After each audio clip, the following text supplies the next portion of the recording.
primeiro quero dizer que eu acho melhor mesmo as discussões mais profundas, mais estruturais, que vai ser mais produtivo aqui para nós. E as questões que foram colocadas agora são todas muito complexas, né? E nós vamos só encaminhar um pouquinho a solução delas, né? Ou pelo menos explicitar o jeito que eu penso. Porque agora é que nós começamos a colocar o dedo no ferida. Então, eu quero começar com a ideia que o André colocou sobre o problema da autocrítica, né? E quero esclarecer uma coisa para que fique clara a minha opinião. Eu, na exposição, discuti o Brasil e o capitalismo dependente. E toda essa drama de quem vive no capitalismo dependente, que é dá para civilizar, não dá para civilizar. E cheguei a essa ideia de que não dá para civilizar. Que, na verdade, digamos, acho que a história me acompanha nisso aqui. Mas o André falou muito bem, falou, bom, quer dizer, o nosso não dá, mas outros dão. Então deixa eu deixar bem claro. Nem o nosso dá e nem outros dão. Então, por que eu acho que os outros não dão? Porque agora nós não vamos ter tempo de discutir essas questões que são complicadérrimas. Mas eu remeto para a ideia do Mesários, crise estrutural do capital. Então, depois podemos fazer uma discussão sobre a crise estrutural do capital, porque é impossível a gente resolver isso. Mas é lá que está. Então, não dá nem lá para civilizar. Aliás, não está sendo civilizado, está virando, ao invés da gente virar. Qual era a ideia, né? Nós aqui, os mais velhinhos. Não tem mais velhinhos, mas enfim, nós aqui, os mais experientes. Qual que era a nossa ideia? E certamente a dos nossos pais.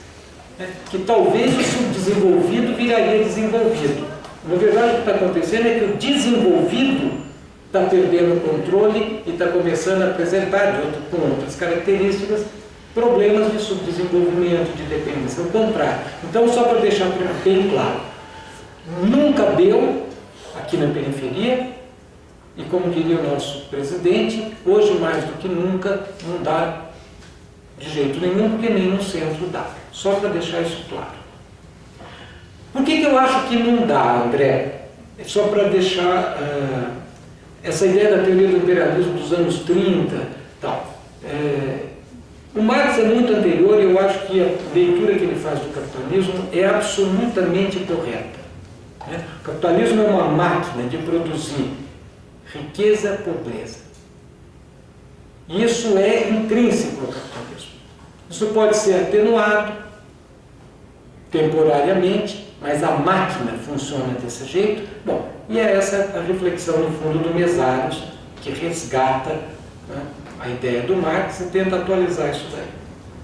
No caso da tese dos anos 70 das multinacionais, André, a minha tese de mestrado é exatamente para criticar a teoria que critica a ideia de que o imperialismo era um obstáculo e que diz que é isso. O imperialismo agora é parceiro. O problema aqui não é brigar com o imperialismo. O problema aqui é acertar com o imperialismo, com o capital internacional.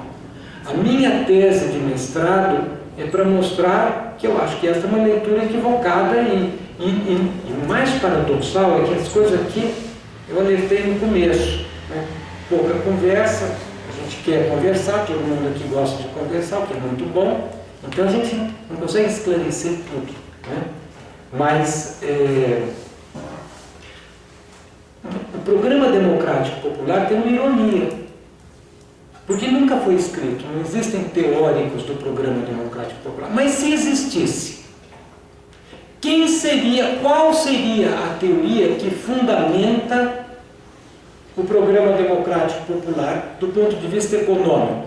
Diz, não, isso aqui é um capitalismo parrudo, forte, que dá para aguentar reformas. Não precisa da superexploração. E o imperialismo não é obstáculo, é parceiro. É a teoria do capitalismo tardio do João Manuel Cardoso de Mello. Paradoxalmente, do PMDB.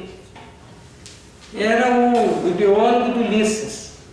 Esta é a coisa mais acabada que justifica isso. E a ideia que nós temos uma democracia, tal, que dá espaço. Quem é que escreveu sobre isso? Qual seria o teórico disto? Fernando Henrique Cardoso. Talvez não seja o único. Certamente é um dos importantes. Então, curiosamente, o nosso programa, a fundamentação teórica disso, embasada, mais séria, que eu saiba, vem dali. Então, só para remeter, posso vir aqui, venho quantas vezes vocês quiserem, com o maior prazer, para fazer a discussão do capital internacional, porque eu acho que isso é complicado. Aqui nós não vamos ter condições de fazer isso. Mas a minha tese é uma crítica ao capitalismo tardio. E é para mostrar o seguinte, isso foi um equívoco. Agora, a questão, estou indo de trás para frente, da autocrítica. Né? Tem uma autocrítica. Aliás, eu falei aqui, a gente se jogava no PT com todas as esperanças e com toda a alegria do mundo, porque a gente acreditava naquilo. Eu me lembro até de um diálogo com meu pai na França, quando eu mudei de posição. E que ele foi lá e começou uma discussão pesada e tal, e no final eu falei, olha, você quer ficar lá? Você fica. Eu perdi a fé, eu não vou ficar lá.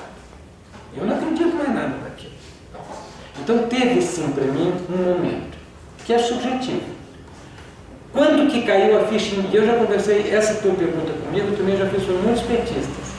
Né? E tive essa conversa com eu tive com o Klaus Germer, que foi da direção do PT, bela figura. E o Klaus falou, não, eu percebi bem antes. Eu não me lembro bem quando que ele falou. Se ele percebeu em 88, 86, ele falou, percebi foi aqui. Ele tinha mais condições de perceber, ele estava dentro da direção do PT. Eu percebi em 89. Na campanha de 89, eu fui uma espécie de, digamos, estava à disposição do comandante. E fiz tudo o que ele pediu. E senti um pouco a vibração do avião. E senti a fragilidade enorme, principalmente da minha turma, que são a turma dos economistas. Inclusive a minha própria. Então eu tirei uma conclusão de 89. Inclusive em 89 a burguesia ganhou porque ela falou claramente, falou o seguinte, ela bateu na mesa e falou, não vão levar. Quer brincar de ganhar? Tá, tentem. Não vão levar. E o povão olhou e falou, não senti firmeza. Essa é a minha subjetividade. Né? Em 89, de qualquer maneira, eu vi o partido pipocando, o nosso grande líder pipocando no debate, mas ele pipocava porque ele esponjava, do verbo esponjar, ele esponjava o conjunto do partido. Não tem mau respeito pelo Lula, não é nada contra o Lula. Né?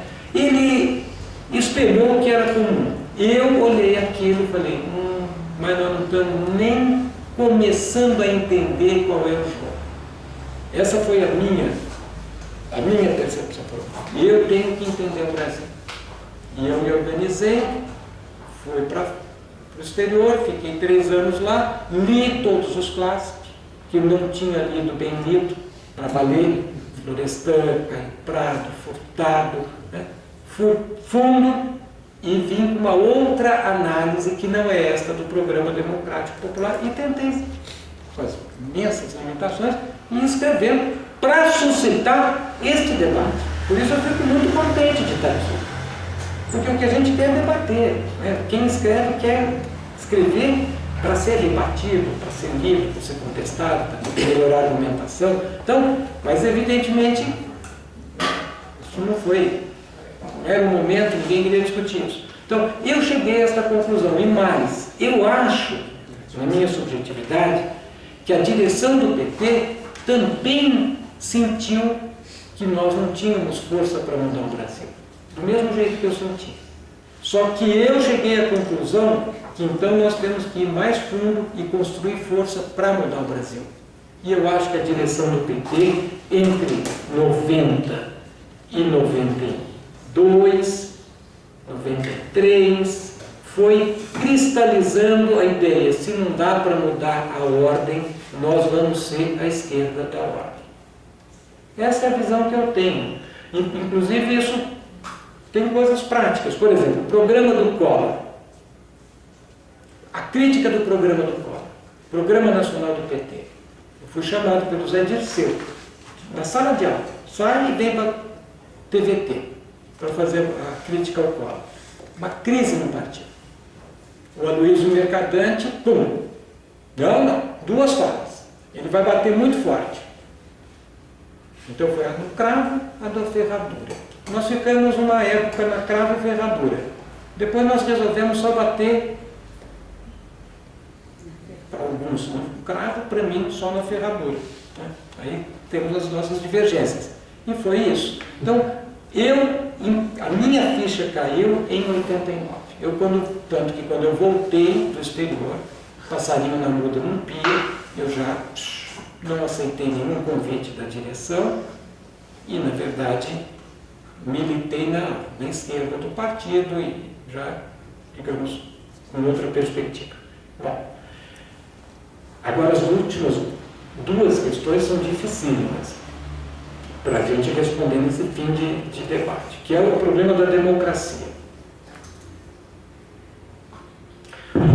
Uma vez eu me lembro que eu fiz uma mesa na Espanha, e um professor espanhol lá convidou, tinha um cubano, um venezuelano, eu e um promotor americano-cubano, gordo, enorme, aquelas coisas americanas, muito hambúrguer, né?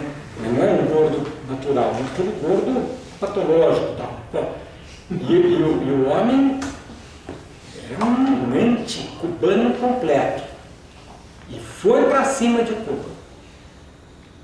Então, já tinha falado com o venezuelano, já tinha falado com o cubano, e ele desancou Cuba.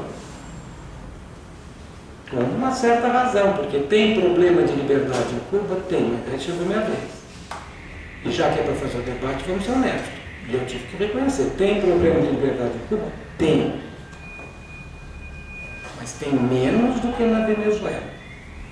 O companheiro cubano, venezuelano, concordou. Tem menos do que no Brasil. E tem muito menos do que nos Estados Unidos. Aí quase deu um infarto no nosso promotor, que infelizmente não deu um infarto, mas quase chegou lá, então não saiu tão contente. Mas, enfim, este problema da democracia é complicado. Porque o que nós temos aqui? Nós temos uma democracia restrita à plutocracia. Uma vez eu estava dando uma aula de democracia, de Florestan Fernandes, lá na Unicamp. Aí eu estava dizendo, a democracia restrita, tal, como é que funciona. Levanta uma menina e fala: professor, isso que o senhor falou é verdade. Porque teve aqui a manifestação dos 500 anos, né, contra a comemoração da descoberta, o único país que comemora a colonização, mas enfim, Fernando Henrique organizou isso. E teve uma manifestação contra. Saíram 5 ônibus da Unicamp. Quando o ônibus saiu da Rio Bahia para pegar para Porto Seguro, Polícia Federal, Polícia Estadual, Militar Baiana, parou os ônibus, tirou todos os meninos do ônibus, rasgou todos os cartazes, meteu no ônibus, agora volta para Campinas. Aí um dos nossos valorosos falou: e a democracia? Aí foi: está suspensa neste momento. Vocês acham que isso é uma exceção ou que a democracia brasileira é suspensa a todo momento na periferia de São Paulo? Então, o que é democracia, eu acho complicado, André. Então, só para dizer o seguinte, eu acho que tem mais democracia em Cuba do que no Brasil. Acho que na democracia, em Cuba de Fidel, tem mais democracia do que no Brasil de Lula. Isso é o que eu acho. Mas esse é um debate também muito profundo, muito complicado, que nós não vamos resolver aqui no fim de debate. Então eu vou, não é que eu vou me eximir disso, porque eu abri a minha exposição, mas eu acho que é complicado. É possível uma transição sem governos mais fortes? Acho difícil, porque entra o outro problema que é mais difícil ainda, que é o que você colocou, um dos que você colocou, Arthur, né? Que é o problema da violência. Vou lembrar o Brecht. Quer dizer, qual é a violência? É a água ou é a borda? A violência é impossível ter transformação sem violência. Se a gente fala, não pode ter violência, a gente no fundo diz, acabou a história. Então aí nós podemos discutir como é que vai resolver esse problema da violência. Isso não quer dizer que alguém esteja a favor da violência. Não é um problema de ser a favor ou contra. Não é um problema de ser a favor ou contra a lei da gravidade. A violência está. Porque esta ordem é uma violência. Então nós temos que discutir. Agora, também é uma discussão absolutamente pertinente. Eu não estou fugindo dela. Só acho que a gente tem que vir preparado para poder encaminhar. Eu só me preparei para fazer a primeira diante de vocês. Agora eu estou me autoconvidando, faço todos, se vocês quiserem, porque a gente existe para isso, né? O nosso trabalho é esse, é fazer um debate. Educação. Eu acho o seguinte, educação é complicado. Cadê a pergunta? Também é um debate complicado e eu, inclusive, não sou especialista nisso. O pouquinho que eu tenho visto, eu pego do Paulo Freire. A pessoa que não tiver o oprimido, ele não se educa. Ele pode ser treinado para o trabalho alienado, mas ele não se educa. Então, eu sou a favor da educação. Qualquer professor é a favor da educação. Qualquer pessoa que quer discutir é a favor da educação. Mas a pré-condição da educação é um processo de libertação. Agora, como é que isso se faz? Tem muita gente que estuda isso, eu não vou dar palpite num assunto que eu não entendo. Então, agora, o jeito certo de se educar é lutar e pensar. Lutar e pensar. No fundo, a ideia da teoria da revolução. Né? Como é que a teoria da revolução passa para o povo? Nesta dialética, né, de luta e busca de entender o que é o país. Deixa eu ver se eu não esqueci nada aqui. André, Coreia, China, tudo isso eu acho que a gente tem que discutir com calma. Eu não acho que a China seja um país desenvolvido, eu acho que a China é um país subdesenvolvido. Extraordinariamente subdesenvolvido. Sim, mas está ficando rico. Você pode ser rico ou subdesenvolvido. De qualquer maneira, ainda não é o caso da China, que também é um país pobre, muito mais pobre que o Brasil. Então é complicado. Coreia é um país desenvolvido, não é um país desenvolvido. Ao contrário, um país que tem um exército estrangeiro implantado, não é um país desenvolvido, que autodetermina, é um país rico. Então a gente pode discutir como é que eles conseguiram enricar, mas eles não conseguiram se desenvolver, porque não é o americano que ficou com cara de coreano, é o coreano que se fantasia de americano. Então há um colonialismo brutal, né? Claro que essa é uma discussão complicada, e inclusive tem um orientando do Brasil, que vai defender tese lá, que chama Rodrigo, que fez uma tese só para desmistificar a ideia do desenvolvimento coreano. O Arthur tinha feito uma outra pergunta, que é mais difícil ainda, que é o que fazer. Então eu acho que é o seguinte, eu pararia no o que fazer. O que fazer é o seguinte, no fundo, tem uma leitura do capitalismo, que é a ideia da crise estrutural. Qual é a ideia da crise estrutural do Mesacos? Que é uma ideia que, inclusive, já estava um pouquinho no Lenin, mas ele muda um pouquinho, não é o caso de discutir isso. A ideia é que o capitalismo enfrenta, ele não consegue mais resolver nenhum dos seus problemas do capitalismo, sem agravar o problema do meio ambiente, o problema do desemprego estrutural, a incapacidade dos estados de controlar o capital. Essa que é a ideia. Então a ideia deles é que nós estamos num período histórico de transição do modo de produção, equivalente ao período digamos, para fazer uma analogia, assim como houve a transição do feudalismo para o capitalismo, diz o Mesaros, agora nós estamos numa transição do capitalismo para alguma coisa, ou para a barbárie. E às vezes ele diz até o seguinte: barbárie se tivermos sorte, porque de repente envenena tudo e nem barbárie. É isso que essa é a tese que ele tem. A esta tese, ele diz, corresponde uma teoria, digamos, uma ação prática, que é a tese que a gente depois pode discutir também, e deve discutir, que ele diz que a classe operária não pode mais ficar numa estratégia defensiva, que é a estratégia, no fundo, das reformas. Ela está condenada, ele diz, o capitalismo neutralizou completamente a estratégia defensiva. Então, a estratégia defensiva virou uma estratégia de resistência, que é a tua questão. Mas eu não posso ganhar se eu só resisto, senão fica parecendo o Santos contra o Barcelona, que para mim é terrível, porque eu sou santista, e foi certamente o pior jogo de futebol que eu vi na vida, mas fecho parênteses. Bom, então nós não podemos resistir para sempre. Ele diz, então nós temos que ter uma estratégia ofensiva. O que é a estratégia ofensiva? É a revolução. Então, é este o assunto que, na verdade, nós temos que discutir. É a revolução socialista. E como é que a gente dialoga para transformar a revolução socialista numa alternativa, na suposição que ela é uma necessidade histórica. Eu estou dizendo que ela é uma necessidade histórica. Você dizia, bom, e como é que eu transformo esta necessidade em realidade, que é a tua pergunta? Isso só muito legal. Muito legal.